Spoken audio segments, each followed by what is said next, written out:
The Russians and their native allies made camp on an island off the coast of Alaska on the orders of company leader Alexander Baranov. When daylight left them, the lapping waves and trees and sand began to crawl. Dark figures fell upon the camp guards, tore into tents, and stabbed at the scattering men. The Russians responded with gunfire while their allies shot arrows. But in the words of Baranov, the attackers charged in wooden and plaited armor and helmets with images of various monsters' faces, of which none of our bullets or buckshot pierced. They appeared to us in the darkness more frightful than the most hellish devils. Some of the several hundred encamped men fled in their boats, while others fended off attacks with a cannon until reinforcements arrived and the enemy fell back. Baranov surveyed the bleeding camp, his own life having only been saved by a coat of mail. He and his men were fur traders, seeking fortune while advancing the frontier of the mother country. What began as the eastward conquest of Siberia centuries before under Ivan the Terrible now brought the Russians to the edge of the vast American continent. The raiders of the previous night were an armored and mighty people called the Tlingit, who Baranov learned had been seeking revenge against their enemies, the Chugach people, before they stumbled upon the Russians and decided to plunder them instead. The Tlingit dominion lay, in the waters beyond, a stretch of Alaskan coastline formed by misty islands and white mountains, and fortified by powerful villages and clans. This was the region that Baranov and the Russians would invade next, and it would be the stage of the Russian versus Native American wars. This was an age in which distant peoples came into contact, timelines converged. Experiencing the historic traditions of another culture is why I loved traveling to Mongolia with my brother and fans of this channel last summer. And for my next trip to Egypt, I'm avoiding a huge hassle by using Sali. Sometimes travelers need internet connection to translate something or get directions. A physical local SIM card is an option, but waiting in line to buy a SIM card of unknown. Quality is an added stress. Sali is an eSIM card. I just downloaded the app, chose and installed a data plan, and now I'm all set. I'll have internet wherever I go, without expensive roaming fees. And I can rest assured that Sali's security features allow me to browse safely and change my location, while also blocking ads to save on mobile data. I feel like I hear from you guys all the time about historic trips you've taken or plan to take, so I am happy to share an exclusive 15% discount on Sali eSIM data plans with all of you. Download the Sali app and use code HISTORYDOSE at checkout, or go to sali.com/HistoryDose. The outsiders had begun to flock here in ever greater numbers. They were the standard bearers of a new empire on the American continent, one that would answer to the Russian Tsar. The leader of these pioneers, Alexander Baranov, now led his company down the coast and founded a fort, in the name of St. Michael the Archangel. Fort Mikhailovsky was to serve the fatherland as a vital outpost in prime waters, for the Russians and their indigenous allies had tracked east for years, rapaciously hunting sea otters for the fur trade. Amidst islands of cold, trickling evergreens, Baranov declared, "Almighty God aids us here, affirming everywhere the glory of Rus. We shall create and further take American land that is useful to Russia." Their intrusion would surely meet resistance. It was 7 years since that dreadful night, the Tlingit attack, and only with the tenuous permission of a local Tlingit chief did Baranov now begin construction of Fort Mikhailovsky. A few dozen men of the company spent the coming winter in the creaking fort, cold months plagued by leaks, scurvy, and rumors of impending native attack.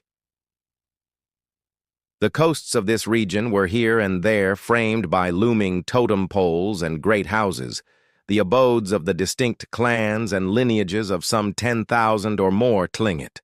This people had long expanded and guarded their territory by combat. As the Russian interlopers proclaimed the supremacy of a distant emperor, the warrior Kalyan of Raven clan was not alone in his thoughts of armed resistance.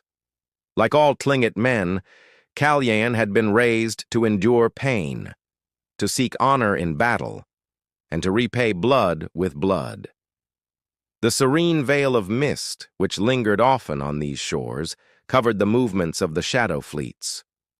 Tlingit raiders had for generations brought ruin to their enemies, taking plunder, captives, and vengeance. Lightly armed fighters might carry a bow and arrow with their hair in a topknot, but the characteristic Tlingit warrior attacked in layers of hide, cuirasses of wood, and scowling helmets, charging with spears, daggers, and other sidearms. These, Titans of the Northwest, met their greatest match against the equally armored Haida and Tsimshian people along their borders. Still, life in this region was not dominated by war, but by the coming and going of fish. The warmer months drew the Tlingit to fishing camps to harvest the bountiful salmon, much of it to be dried and stored for later in the year. They enriched this diet with other fish and fish oil, and collected crabs and mollusks, and hunted deer, seals, porpoises, and many other animals. And the approach of winter drew them back to their sprawling villages, where the people lived together in large open houses, where shamans danced and chiefs and nobles displayed status through generosity and the possession of luxury goods, including jewelry, copper plates, and robes trimmed with ermine fur or puffin beaks. Commoners traditionally dressed in plaited cedar bark, fur, and hide, and toiling away were the slaves, often the maltreated captured enemies of Tlingit. These ancient ways of life and war afforded the Tlingit security, a surplus of food, and ample time for the arts. Yet what most worried Baranov was that the Tlingit were changing, adapting. Baranov forbade his men from trading firearms to them. As the head of a new state-backed monopoly called the Russian-American Company, Baranov had command of all of his merchant countrymen on the continent. But Russians were hardly the only foreigners to wander these lands. Spanish galleons from the Philippines had traced the Alaskan coast back in the 16th century, and after a 1741 Russian expedition under Vitus Bering reached the shores of southeast Alaska, the latter half of the century brought the Tlingit also into contact with the Spanish, French, and English, with whom they ambitiously traded pelts for iron to craft into tools and weapons. They knew already how to work native copper, and may have possessed iron in small quantities, salvaged from Chinese or Japanese shipwrecks. Whispers passed now between the village of Kalyan to the other coves and islands, a secret call to uprising. It was no longer the ports of Europe that strengthened these Tlingit, but the ships of Boston. To the unease of Baranov, merchants from the fledgling, United States of America supplied firearms and gunpowder to the Tlingit in exchange for otter pelts, which were in turn sold to Chinese markets. Owing to this commerce, some Tlingit warriors now brandished American guns and wore armor made of Chinese coins. Day by day, this arsenal grew, and so it seemed a new kind of war would soon sweep over these lands. In the spring of 1802, a fleet departed the Russian base at Yakutat. This was a massive hunting expedition, comprising Russians and several hundred native allies. At the command of Baranov's associate, Ivan Kuskov, they moved southeast, along shores that felt more hostile than before. Resentment toward the Russians had spread like fire among the old Tlingit lineages, for these hunting ventures had begun to deplete the sea otter population and undercut Tlingit trade. And in scattered instances over the preceding years, the Russians and their allies had stolen from, imprisoned, and killed members of Tlingit. Now, 40 miles from base, the wrathful Tlingit appeared before them. Hundreds rushed forth with guns, daggers, and lances.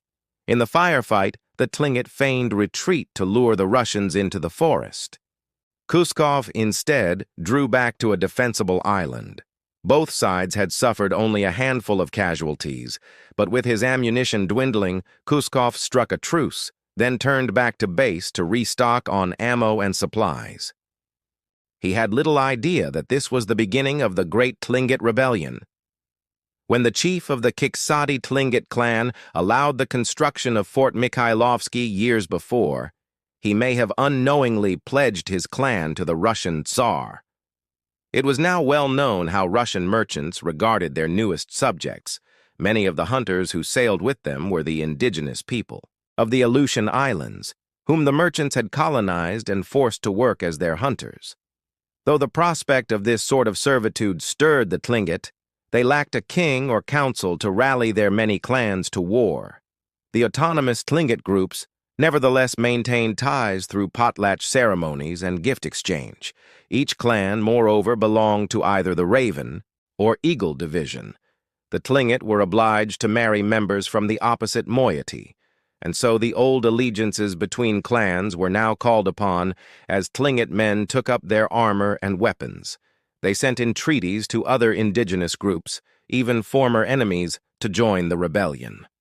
In June of 1802, over 1,000 warriors of the Tlingit, joined by some Haida and Tsimshian, converged on Fort Mikhailovsky in an unprecedented alliance. The Russians and their allies were slaughtered where they stood, run through with spears and riddled with gunfire. As Kalyan led attacking warriors through the fort, the defenders pulled back to the upper barracks, desperately firing cannons until they fell to the onslaught. The vanquished lay dead, and the fort became a pyre, around which the victorious Tlingit hauled away captives and plundered furs. The next day, a party of Russians and their allies returned from a sea lion hunt, and the Tlingit crushed them. The rebels, in their triumph, had severed the head of the Russian imperial snake in their lands. The gray shores of Sitka Sound, from the field of battle to the Tlingit dwellings, acquired a grave stillness about them. Before long, a British merchant vessel under Captain Henry Barber sailed into the region. Barber wrote, "Where the late Russian factory stood, I found the place entirely destroyed by fire and mangled bodies of about 20 men, laying scatter among the ruins, a prey to the ravens and wild beasts of the forest. More than 20 indigenous and Russian survivors of the attacks had fallen into the hands of the Tlingit.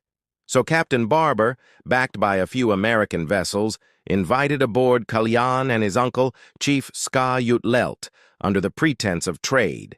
He then arrested and threatened to execute both of them unless their clan handed over the captive survivors and the furs taken from the Russian fort. The Tlingit accepted the terms. Barber was not, however, a gallant rescuer. He kept the plundered furs for himself and held the prisoners for ransom, as he set a course for the Russian harbor at Kodiak Island. There, he met with Alexander Baranov, from whom he brazenly extorted a haul of furs worth 10,000 rubles in exchange for the freedom of the survivors. Far from Tlingit territory, Kodiak served as a headquarters for Baranov, and he had thus emerged from the rebellion unscathed. His countrymen insisted that English and American merchants had instigated the uprising, but Baranov had long sensed a brewing anger among many Tlingit. He had taken pains to stop his men from plundering and abusing locals, and to keep their hunting expeditions out of Tlingit sight. Whatever restraint they had exercised had not saved them. Baranov lamented, "Many of our brethren, the bravest, perished together with many of our allies at the hands of barbarians in America." The profitable frontier of southeast Alaska was lost, forever he feared, if the Russians could not retake the region at once. But even as official governor of the Russian colonies in America, Baranov found himself short of resources. Months passed and seasons changed as Alexander Baranov gathered hundreds of men and weapons for the reconquest. In early 1803, he wrote the men of his company, "I address you as faithful sons of the fatherland, bound to our monarch by oath of allegiance, and ask you not to be weak and ungrateful. Let us regain the lost hunting grounds, and by this we shall prove the essence of courage, not a timid but brave spirit of the Russian people." Kalyan and his clan expected the return of the Russians, and they would resist it with their lives. The clan stockpiled gunpowder and weapons. If the instruments of combat had changed, the nature of war had not. On clear nights, the Tlingit often beheld the aurora borealis, believed to be the noble spirits of fallen warriors, exalted for their bravery in the afterlife. The world, as the elders told it, was a place of divine mystery, crafted and imbued with knowledge by the raven, Yale.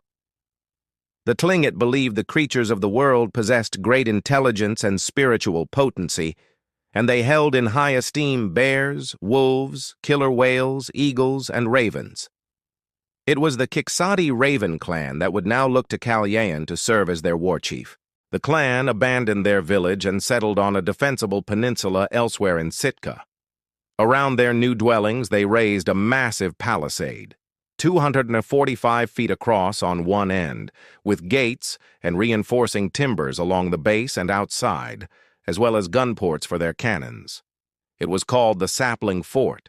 No effort could be spared in protecting their civilians. Only 2 decades before, fur traders under Baranov's predecessor perpetrated the Awa-Uk massacre of some 300 indigenous men, women, and children after the people resisted Russian settlement around Kodiak Island.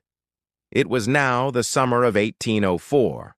The fleets of Baranov, which comprised some 100 armed Russians in several ships and many more indigenous otter hunters, began to cruise past Tlingit villages to deter resistance.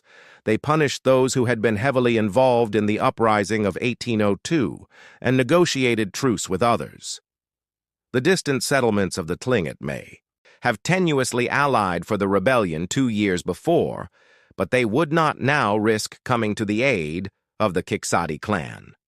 Those in the Sapling Fort would face the Russian-led force alone.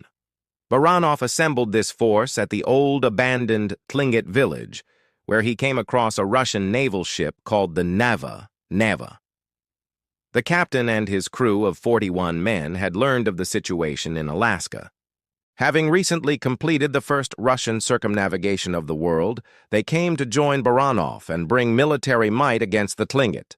Kalyan needed firepower to resist them. A party of high-ranking Tlingit men went out to collect more gunpowder and guns, but as they returned, the Neva emerged and fired on them. A spark struck the cargo when the Tlingit fired back, and the canoe exploded. 2 days later, on October the 1st, the Russian fleet gathered beyond the shallows of the Sapling Fort and prepared to land the forces. The oral traditions told that the mighty Kalyan placed his hands in charcoal and smeared it in lines about his face in the image of a fallen raven. The war paint of a man prepared to die. His head adorned by the raven helmet, he took up a hammer looted from a Russian blacksmith slain in the rebellion and stirred his men to battle. As the sun sank low over the water, the Russians and their allies advanced on the fort, hauling artillery behind them. Tlingit gunfire began to cut them down as they neared the walls. Some of the attackers broke ranks, and Tlingit warriors sallied out from the fort. Another contingent under Kalyan then rushed the flanks of the fleeing enemies in a scene of furious combat, shattered bone and pierced flesh. A fallen sailor was hoisted on a Tlingit spear, and Kalyan was said to have crushed several enemies with his hammer. The Russians and their allies fell back to their ships under the cover of cannon fire.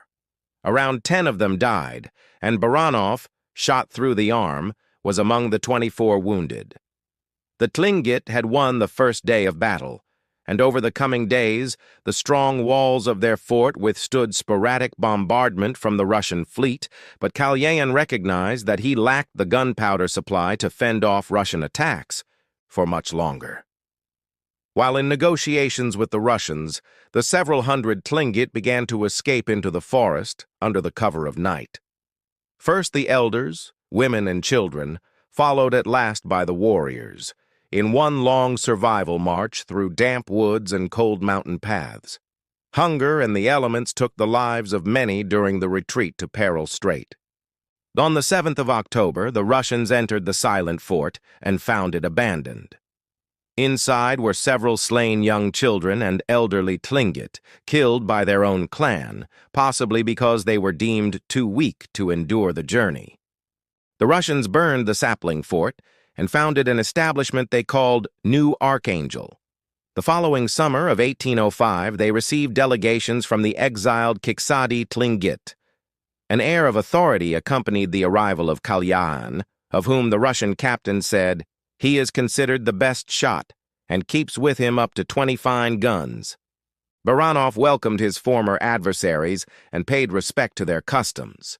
Negotiating between days of ritual dances and songs, the parties exchanged gifts and prisoners, and Baranov traded a cherished copper crest for the right to settle the land around New Archangel. Grievances remained among the Tlingit in the north, who suffered hunger as Russians barred them from their traditional fishing waters and openly hunted otters off the coast. Tlingit warriors retaliated by swarming the merchant base at Yakutat. They killed all the Russians within and burned it to the ground. The fort was never rebuilt. It was a time of great change in the world beyond, when old empires and civilizations faced the prospect of their own ruin. Kings fell, Napoleon scattered the armies of Europe, and the forays of Lewis and Clark signaled the dawn of U.S. westward expansion. Yet here, in this modest corner of Alaska, the Tlingit had fractured a looming frontier. Although New Archangel became the capital of Russian America. Kuskov set up the next Russian establishment south along the coast of California, far from the armed Pacific Northwest groups that disrupted his hunting ventures. The Russian Native American wars in southeast Alaska did not end in true conquest, but rather a kind of negotiated coexistence. When Baranov retired in 1818, Tlingit chiefs came to bid him farewell, including Kalyan, long admired by the governor for his intelligence and courage. The 71-year-old Baranov sailed off. He succumbed to disease before reaching Russia. 71-year-old Baranov sailed off. He succumbed to disease before reaching Russia. Russian merchants had extracted labor and tribute from indigenous populations in their push across Alaska. It was the armed resistance of Tlingit warriors and later advocacy from Russian Orthodox missionaries that helped bring change. Orders signed by the Tsar in the 1820s prohibited merchants from taxing or demanding tribute from the Tlingit and surrounding peoples, adding that Russian merchants were to use every kind of method to preserve their goodwill, avoiding everything which might stir up suspicion in them about the intention of violating their independence. There would be no wave of thousands of Russian settlers, no mass exile of peoples here. Kalyan enjoyed a long reign as chief of his clan, who at length were permitted to return to Sitka. And all along the coasts, drifting canoes, great totems, and palatial houses continued to mark the lands of the Tlingit.